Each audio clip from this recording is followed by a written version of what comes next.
Hola, buenas noches, ingeniero Pinto. Mi nombre es Iris Orbelina Hernández Vega. A continuación hablaré sobre un ejercicio de oscilaciones de un movimiento armónico simple. Leeré lo que es el enunciado del ejercicio. Considera un objeto de 300 gramos unido al extremo derecho de un resorte, cuya constante de fuerza es de 3 newtons sobre metros. El resorte esté fijo del extremo izquierdo y está dispuesto de manera horizontal. No hay pérdidas de energía.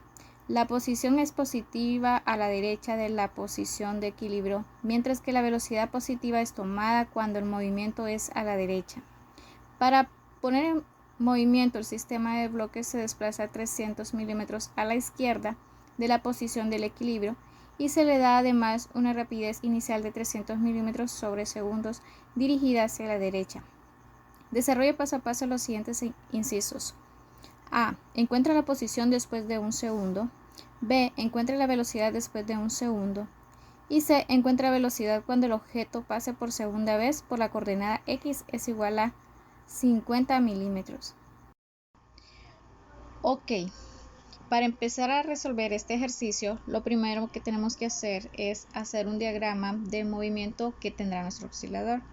En este caso tenemos un objeto de una masa de 0.3 kilogramos unida a un resorte con una constante de 3 newtons por metro, con una posición inicial, es decir, hacia la izquierda de 300 milímetros, y a su vez se le da una velocidad inicial de 300 milímetros por segundo.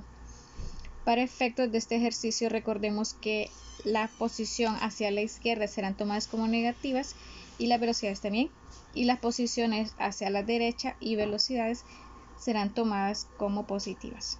Ok, ahora nos vamos a la primera pregunta del ejercicio que nos dice encuentra la posición después de un segundo.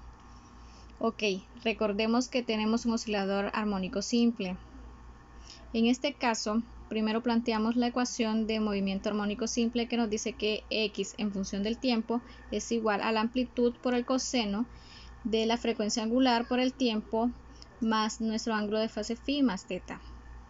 Ok, en este ejercicio primero vamos a empezar calculando los datos de la ecuación que tenemos, es decir, la amplitud la podemos calcular la frecuencia angular, también podemos calcular nuestro ángulo de fase y teta. Entonces empezamos con la frecuencia angular, donde tenemos que la frecuencia angular es igual a la raíz de la constante del resorte sobre m. En este caso nos da una frecuencia de 10 radianes sobre segundo. Trabajamos con estas unidades para no trabajar con tantos decimales y obtener una respuesta más acorde. Ok, también de esta ecuación también se deduce que la amplitud es igual a la raíz de la posición inicial al cuadrado más a la velocidad inicial sobre nuestra frecuencia angular al cuadrado. Entonces, sustituyendo los datos que ya nos brinda el ejercicio y el que obtuvimos aquí, nos da que nuestra amplitud es igual a 0.31464 metros. Aquí dejamos bastantes decimales para obtener una respuesta más aproximada. Ok, ahora de esta misma ecuación de posición se deduce el ángulo de fase, que nos dice que la tangente es igual a menos la velocidad inicial sobre omega por x inicial. Entonces, sustituyendo los datos, nos da que nuestra x inicial es negativa 0.3 porque a la izquierda nos da un ángulo de fase de phi que nos da es igual a 0.30628 radianes. Y por último, tenemos que encontrar nuestra fase de movimiento con nuestro ángulo de ciclo lo hacemos sustituyendo nuestra ecuación inicial de posición con las condiciones iniciales, es decir, en la posición que estaba x igual a 0, el tiempo es 0 y nos da un valor aproximado de 3.1416 que es igual aproximado a pi. Entonces nuestra fase de movimiento será pi. Ya obteniendo los datos de nuestra amplitud, nuestra frecuencia angular, nuestro ángulo de fase y nuestro ángulo de ciclo o fase de movimiento, procedemos a calcular la posición. Nos quedó una ecuación de posición ya sustituyendo los datos de x en función de t de 0.31464 coseno de raíz cuadrada de 10 por t más 0.3628 más pi. Ok, esta es nuestra ecuación de la onda en función del tiempo. Ok, nos pide que encontremos la posición en un segundo. ¿Qué hacemos? Lo que tenemos que hacer es sustituir el tiempo en nuestra función de onda, en este caso que es un segundo, y sustituyendo en este caso t, que aquí está, como podemos observar, es 1 en un segundo, nos da un resultado de 0.297 metros, que redondeado, que aproximado nos da 298 milímetros, siendo los datos que nos da el ejercicio. Entonces la distancia que ha recorrido el objeto en un segundo es 298 milímetros. Ok, ahora en el segundo inciso, el inciso B, nos dice que encontremos la velocidad del objeto después de un segundo. En este caso, lo que hacemos es, ya obtuvimos nuestra ecuación de posición, que es esta. Y recordemos que la derivada de la ecuación de posición es igual a la velocidad. Entonces, lo que hacemos es derivamos nuestra ecuación de posición y nos da esta ecuación, que en este caso ya vendría a ser la ecuación de velocidad. Recordemos que la derivada de coseno es negativo seno, entonces por eso este negativo. Es decir, que en este caso la velocidad parte desde la izquierda.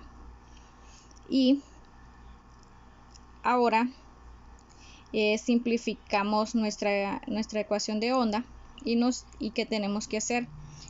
Pues lo mismo que en la ecuación de posición, nos pide la velocidad en un segundo, debemos sustituir la ecuación en un segundo. Entonces sustituimos en nuestra ecuación de onda, donde t vale 1, y calculando el resultado nos da un valor de menos 0.31955 metros sobre segundo, que es un aproximado de menos 320 milímetros sobre segundo. Entonces,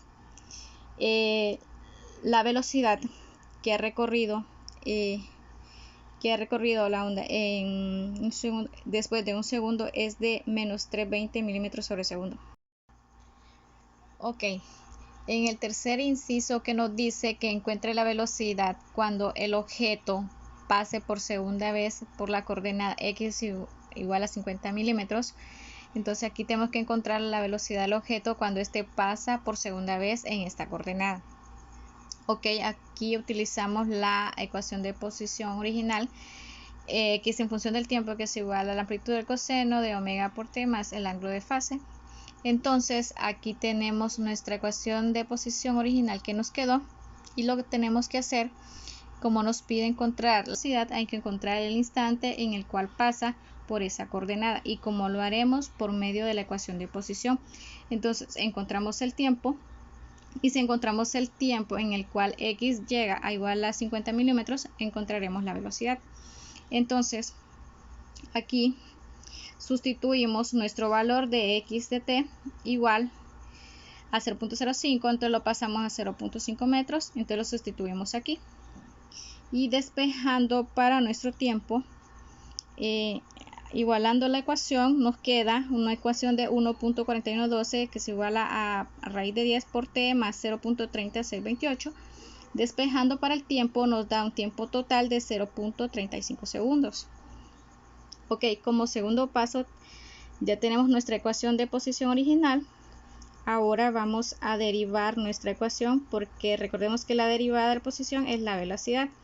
Nos queda este valor de aquí, y entonces el paso siguiente es evaluar nuestra ecuación con el tiempo t, en este caso que era 0.35 segundos, y evaluando esta ecuación nos da negativo 0.98263 milímetros sobre segundos, que es igual a un aproximado de negativo 982 milímetros sobre segundo, dando como respuesta que la velocidad en x es igual a menos 982 milímetros sobre segundos.